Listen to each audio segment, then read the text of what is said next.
Hello everyone, welcome to JRF Adda. I hope you all are doing well. आप सभी लोग अच्छे होंगे और बढ़िया होंगे। तो आज का सेशन बहुत इंपॉर्टेंट है क्योंकि मैं इसके अंदर आप लोगों को बताने वाली हूँ। फॉर एग्जांपल, हमारा कोई भी न्यू एस्पिरेंट है, ठीक है, वो बिगिनर है, अभी उसे नहीं आइडिया कि हम कैसे आपके यूजीसी नेट के अंदर यहाँ पर अप्रोच करें आपके पेपर 1 और पेपर 2 को कैसे। क्योंकि यहाँ पर बच्चों के सामने प्रॉब्लम ही ये आते हैं अगर आप न्यू हैं कि कैसे यहाँ पर हमें दो पेपर दे दिए गए हैं और कैसे हम उनको बैलेंस करें। ठीक है, तो हम इसी के बारे में बात करेंगे। हम जनरल पर्सपेक्टिव से बात करेंगे, यानी कि यहाँ पर अगर कोई दूसरे सब्जेक्ट यानी उनका स्पेसिफिक सब्जेक्ट कुछ भी हो तो ये सबके लिए कि यहाँ पर कैसे आप पेपर 1 और अपने पेपर 2 को बैलेंस कर सकते हो। तो चलिए स्टार्ट करते हैं। तो यहाँ पर आप सभी लोगों को पता होगा कि जब भी हम यूजीसी नेट एग्जामिनेशन की बात करते हैं उसमें आपके दो पेपर होते हैं, ठीक है। टू पेपर होते हैं, यहाँ पर पेपर 1 होता है आपका एंड पेपर 2 होता है। पेपर 1 की जब हम बात करते हैं तो ये आपका जनरल पेपर होता है, यानी कि सभी बच्चों को इसको करना होता है। सबके लिए यहाँ पर जो 10 यूनिट्स दी होती हैं वो यहाँ पर सेम होती हैं। और वैसे ही जब हम बात करते हैं आपके पेपर 2 की, तो यहाँ पर भी आपकी 10 यूनिट होती है, बट यहाँ पर सबके अपने स्पेसिफिक सब्जेक्ट की होती है, ठीक है। ये आपका सब्जेक्ट स्पेसिफिक होता है। फॉर एग्जाम्पल अगर हम बात करें तो इंग्लिश के कोई बच्चे हो गए, हिंदी के हो गए, इसी के साथ हिस्ट्री, बहुत सारे सब्जेक्ट्स हमारे पास होते हैं यूजीसी नेट में। तो ऐसे करके आपका यहाँ पर दो पेपर होते हैं। अब यहाँ पर हम बात करते हैं कैसे हमें करना है इनको। यहाँ पर सबसे पहले हम बात करेंगे कि कैसे आप अप्रोच करोगे अपने पेपर 1 को। जब हम पेपर 1 की बात करते हैं तो सिंपल सी बात है, पेपर 1 में ना आपको 50 क्वेश्चन देखने को मिलते हैं। अब ये 50 क्वेश्चन जो होते हैं, हर क्वेश्चन का जो मार्क्स होता है वो कितना होता है, 2 मार्क्स ईच, ठीक है। अब यानी कि जब हम आपकी यहीं पे पेपर 2 की बात कर लेते हैं, वहां पर होते हैं आपके 100 क्वेश्चन। वहां पर भी हर क्वेश्चन जो है 2 मार्क्स का होता है, यानी आपका 200 मार्क्स का बन जाता है, ठीक है। यानी कि हम कहें तो आपके 150 तो क्वेश्चन होते हैं और 300 नंबर का आपका बेसिकली आपका क्वेश्चन पेपर होता है, ठीक है। इस तरीके से यहाँ पर आपको देखने को मिलता है। अब यहाँ पर अगर हम बात करें, सिंपल सी बात मैं आपको लोगों को बताऊंगी, आपको बेशक ये दिखेगा कि 200 मार्क्स यानी आपका पेपर 2 ज्यादा मेजोरिटी में है क्वेश्चन के बेसिस पे, मार्क्स के बेसिस पे। बट अगर मैं कहूं कि आप पेपर 1 को बहुत स्मार्टली अगर उसको डील करते हो तो यहाँ पर होगा क्या, 50 मार्क्स आप बहुत इजीली यहाँ पर ले सकते हो, यानी कि आप 40-45 तक जा सकते हो और इससे भी ज्यादा बच्चे लेकर जाते हैं। तो ये बहुत इजी होता है, ठीक है। बस एक बार आपको स्ट्रैटेजी पता चल जानी चाहिए कि कैसे आपको इसको करना है। तो ये यहाँ पर इंपॉर्टेंट चीज होती है। चलिए, यहाँ पर एक चीज मैं आप लोगों को बता दूं, पेपर 1 और पेपर 2 दोनों के लिए वो चीज यहाँ पर क्या है कि आपको यहाँ पर जब आप करते हो, प्रैक्टिस करते हो क्वेश्चंस की, जब आप मान लीजिए प्रीवियस ईयर लगाएंगे, मॉक लगाएंगे, तो उस टाइम पीरियड पे प्रैक्टिस करना है आपको एलिमिनेशन, कि आपको एलिमिनेट कैसे करना है ऑप्शंस को।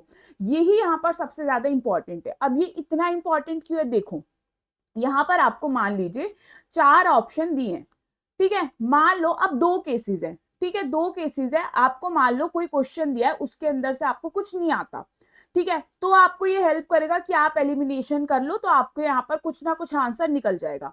अदरवाइज आपके जो एक्स्ट्रा ऑप्शन है वो रिमूव हो जाएंगे, तो आपको बाद में एक दो ऑप्शन में से चूज करना पड़ेगा कि हाँ ये हो सकता है, ये हो सकता है। एक केस यहाँ पर इसका एलिमिनेशन का ये होता है कि यहाँ पर आपका टाइम सेव होता है, ठीक है। यहाँ पर आपका टाइम सेव होता है जो कि एग्जाम में बहुत इंपॉर्टेंट होता है। क्यों? क्योंकि अगर आपने एलिमिनेशन से देख लिया, मान लो आपको कोई क्वेश्चन यहाँ पर दिया है और उस क्वेश्चन का सिर्फ एक ही यहाँ पर आपके ऑप्शन से, मान लीजिए एक ही से निकल जाता है कि हाँ, यहाँ पर मान लीजिए आपका ए का सेकंड ऑप्शन है और आपने देखा कि आपको पक्का पता है कि अच्छा ए का तो सेकंड ऑप्शन है और कहीं पे तो ए का सेकंड दिया ही नहीं है। अब आपको यहाँ पर टाइम वेस्ट करने की जरूरत नहीं है, आपने टिक किया, बाकी ऑप्शंस को आपने देखा भी नहीं। तो यहाँ पर क्या होता है, ये होता है एलिमिनेशन करना, यानी कि किस तरीके से आपने अपना टाइम भी सेव कर लिया और फॉर एग्जाम्पल कोई क्वेश्चन आपको नहीं आता था, उस केस में भी उसने आपको हेल्प किया। तो ऐसे ही आपको हेल्प करता है। और यहीं पे मैं बता दूं, अगर आप बिगिनर है, आप न्यू है, अभी से ही इस चीज को आप लोगों को स्टार्ट कर देना है कि आपकी पहली चीज क्या होनी चाहिए, पहली टेक्निक आपकी यही होनी चाहिए, ठीक है। अब नेक्स्ट हम बात करते हैं कि आपको पेपर 2 को कैसे अप्रोच करना है। अब मान लीजिए आपका कोई भी सब्जेक्ट हो पेपर 2 में, ठीक है, English, Hindi, history, pol science, कुछ भी हो, यहाँ पर हमेशा आप लोगों को ये पता होना चाहिए कि पेपर 2 क्या है ना, आपका डीप सब्जेक्ट नॉलेज को लेने का ट्राई करता है कि आपको उस सब्जेक्ट की यहाँ पर डीप नॉलेज होनी चाहिए। यहाँ पर आपको फिर करना क्या है, कवर करना है सारे सिलेबस को टॉपिक बाय टॉपिक, ठीक है। अब यहाँ पर जब आप कवर कर रहे हो तो पहले दिन से याद रखना कि आपको शॉर्ट नोट बनाते जाना है, ठीक है, हर यूनिट का जो भी आपने कवर किया हर यूनिट का आपको शॉर्ट नोट बनाना है। क्यों? क्योंकि ये लास्ट में आपकी यही तो काम आएगा। आप ऐसा तो है नहीं कि लास्ट में बुक लेके अगेन बैठ जाओगे फॉर एग्जांपल, या कोई आपने कोर्स लिया है तो सारी वीडियोस फिर से रिपीट में देखने लगोगे, नहीं ना। तो यहाँ पे इसीलिए आपके काम आएगा कि आपको फर्स्ट डे से जब भी आप अपना सिलेबस कवर करना स्टार्ट करते हैं, आपको यहाँ क्या करना है, आपको यहाँ पर शॉर्ट नोट बनाना है जो भी आपने पढ़ा है। प्रीवियस ईयर क्या है उनको फॉलो करना है, पेपर 2 और पेपर 1 दोनों के लिए, ठीक है। लास्ट 10 ईयर के प्रीवियस ईयर क्वेश्चन सॉल्व करना और वहां पे देखना कौन से क्वेश्चन रिपीट होते हैं। रिपीट से क्या होगा, आपको पता चलेगा इंपॉर्टेंस किसी भी टॉपिक की, कि अच्छा इस ये वाला टॉपिक की ज्यादा इंपॉर्टेंस है तो आप ज्यादा फोकस उस पर करोगे। आपको ये भी पता चलेगा कि अच्छा ये वाला क्वेश्चन कभी आपका प्रीवियस ईयर क्वेश्चन, मतलब ये वाला टॉपिक आपका कभी प्रीवियस ईयर में नहीं पूछा गया, तो आपको वैसे भी आइडिया हो जाएगा कि नहीं ये लेस इंपॉर्टेंट है। तो ये यहाँ पर आपको हेल्प करेगा। रिवीजन आपको करना है, रिवीजन बहुत इंपॉर्टेंट होता है। अब आप यहाँ पर वीकली रिवीजन करो, ठीक है, वीकली क्विक रिवीजन कर लो, अपना हाईलाइट करो जो भी आपके इंपॉर्टेंट फैक्ट है, कॉन्सेप्ट है, ये आपको करना है। डेली प्रैक्टिस करना है आपको क्या, 50 से 70 एमसीक्यूज, ठीक है, आपके सब्जेक्ट के पेपर 2 में, और सेम चीज पेपर 1 में भी करना, ठीक है। फोकस करना है एक्यूरेसी पे, यानी कि आपको यहाँ क्या करना है, गेस नहीं करना। फॉर एग्जाम्पल आप यहाँ पर अपना कोई मॉक लगा रहे हो, प्रीवियस ईयर क्वेश्चन कर रहे हो, तो मान लो आपने तुक्के से कोई आंसर सही दे दिया, बाद में आपने जाके देखा कि अरे ये तो सही दे दिया मैंने, तो उस टाइम पे खुश होने की बजाय आपको लोगों को क्या सोचना है कि भाई ये मैंने गेस किया था, मुझे एक्चुअल में लॉजिक से आंसर नहीं पता था। तो आपको यहाँ पर अवॉइड करना है गेसिंग को, यहाँ पर आपको लॉजिक से काम लेना है, क्योंकि एग्जामिनेशन में वही काम आएगा। अभी 2 मिनट की खुशी, 2 सेकंड की खुशी आपको कुछ नहीं देगी। समझ रहे हो ना यहाँ पे मैं क्या बोल रही हूँ। देन इसी के साथ यहाँ पर आपको कॉमन स्ट्रैटेजी क्या होनी चाहिए दोनों पेपर के लिए, अपना टाइम स्टिक कर लो। मतलब कि आपको जब प्रैक्टिस करो दोनों पेपर की एक साथ, तो वैसे ही आपको 3 घंटे तक बैठना है जैसे एग्जामिनेशन में बैठते हो, ठीक है, रियल एग्जाम की तरह वहां पर बैठना और प्रैक्टिस करना। अटेम्प्ट करना है आपको सीक्वेंस के अंदर चीजें, जैसे पेपर आप जब आप एग्जाम में जाते हो, हम हमेशा कहते हैं कि पहले पेपर 1 को खत्म कर लो, देन पेपर 2 को टाइम दो। तो इस सीक्वेंस को डिसाइड कर लो कि हाँ मुझे यही पे चलना है, ठीक है। अदरवाइज पेपर 2 इतना लेंदी हो जाता है, इतने क्वेश्चंस होते हैं, क्या फिर आप कई बार क्या होता है पेपर 1 जो कि इजी आता है उसमें आप जा ही नहीं पाते, क्वेश्चंस को अटेम्प्ट ही नहीं कर पाते, ठीक है, और यहाँ पर आपके मार्क्स छूट जाते हैं, तो वो नहीं करना। स्टे काम, अपना बेसिकली अपना एग्जाम के टाइम पे आप पैनिक हो जाते हो। अच्छा मान लो स्टार्टिंग के, मान लीजिए आपका एग्जाम स्टार्ट हुआ, ठीक है, और आपको पता चला कि भाई एक क्वेश्चन स्टार्टिंग का आया हार्ड था, 2 क्वेश्चन आया, 3 क्वेश्चन आया, 4, मान लो 4 क्वेश्चन हार्ड आ गए ना एक साथ आपका एग्जाम खोलते ही, ठीक है, स्टार्ट होती, तो आप क्या है पैनिक हो जाते हो कि भाई ये क्या हो गया, मुझे तो ये आता ही नहीं है। उस चीज में अपना जो है शांत रहो, खुद को काम करो कि कोई नहीं भाई ठीक हो जाएगा, आगे और भी क्वेश्चंस है। तो कई बार कई बच्चों के साथ ऐसा होता है, बट बाद में क्या होता है ना, ये 4 क्वेश्चन की वजह से बाकी का पेपर तो इजी होता है, आपको आता है, बट आप पैनिक कर जाते हो क्या, कि भाई मेरे स्टार्टिंग के तो क्वेश्चंस ना खराब हो गए। तो वो आपके एग्जाम पे बहुत इंपैक्ट डालते हैं, वो आपको नहीं होने देना है, ठीक है। अवॉइड ओवर थिंकिंग, ठीक है, बिल्कुल भी ओवर थिंक नहीं करना, जो होना है वो तो होना है, ठीक है, ये बात को आप ध्यान में रख लो। देन हेल्दी रूटीन भाई, अपना अच्छी सी डाइट लो, ठीक है, यहाँ पर गुड स्लीप लो, हाइड्रेटेड रहो, क्योंकि ये बहुत इंपॉर्टेंट है। क्योंकि हम एग्जामिनेशन की तैयारी में क्या होता है ना, हम इतने खो जाते हैं कि हम खुद पे ध्यान ही नहीं देते, और हमें लगता है कि भाई ये कुछ मैटर नहीं करता, पर नहीं भाई, अगर आपको मेंटली स्ट्रांग रहना है तो आपको फिजिकली भी बढ़िया रहना पड़ेगा। तो ये चीज आपको यहाँ पर ध्यान देनी है। और अगेन यहाँ पर आपको क्या करना है और क्या नहीं करना, उसके लिए क्या टिप्स होनी चाहिए।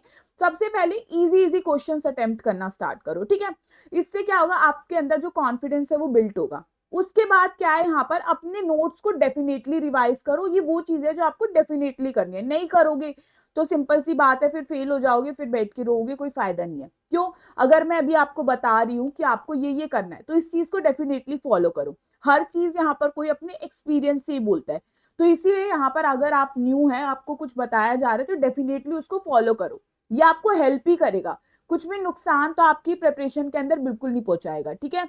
इसी के साथ यहाँ पर हमेशा अपना प्रोग्रेस को ट्रैक करते रहो, ठीक है, मॉक टेस्ट लगाते रहो, प्रीवियस क्वेश्चन अगेन करते रहो, ये सब चीजें करो। ज्यादा क्या नहीं करना, एक ही क्वेश्चन के ऊपर ये नहीं है कि पूरा का पूरा टाइम स्पेंड कर दिया। मान लो एक क्वेश्चन आप कर रहे थे, गलत हो गया, आप उसका एक्सप्लेनेशन ढूंढ रहे हो, उसके बारे में बहुत ज्यादा रिसर्च कर रहे हो।